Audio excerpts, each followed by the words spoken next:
Ang kwento natin ngayon ay si Pilong Patago-Tago. Kwento ni Christine Canon, guhit ni Leo Alvarado. Si Pilong Patago-Tago. Pilo!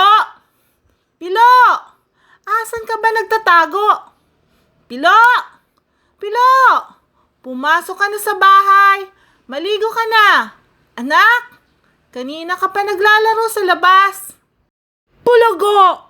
Nay, di nyo alam nandito lang ako. Nakatayo ng tuwid sa likod ng poste. Pilo! Pilo! Asan ka ba naruroon? Pilo! Pilo! Gutom na ang alagang isda mo. Halika! Pilo! Pakainin mo na ito. Papasok na ako sa opisina. Bulaga! Tay, hindi niyo ako nakita, ano? Nandito lang ako sa ituktok ng aparador. Pilo? Pilo? Asan ka na naman nagsuot? Pilo? Pilo? Lumabas ka na. Malamig na ang tanghalian mo.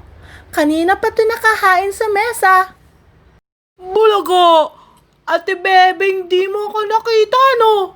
Narito lang ako sa loob ng tambak na labada.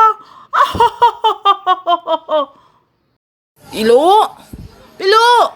Asan ko ba talaga? Pilo? Pilo? Kailangan na nating umalis. Nariyan na ang tricycle sa baba. Sige ka, mahuhuli na naman tayo sa eskwela.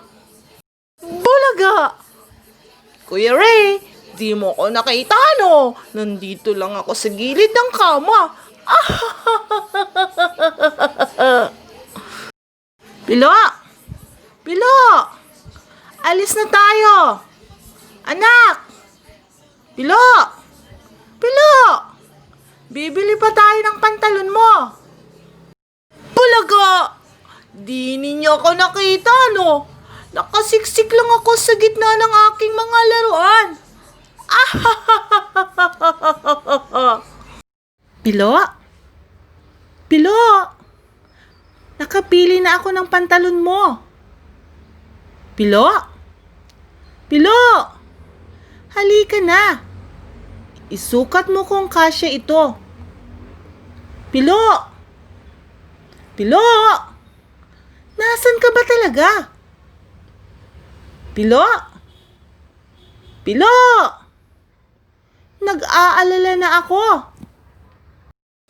Bakit kaya di pa rin ako nakikita, Ninay? Ang tagal ko nang naghihintay. Nakangangalay. 1 oras na yata akong nakayuko.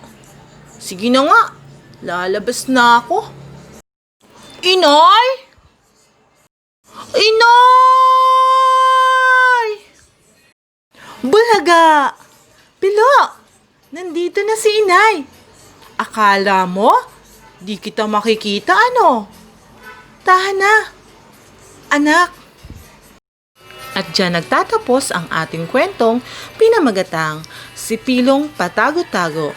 Kwento ni Christine Canon, guhit ni Leo Alvarado.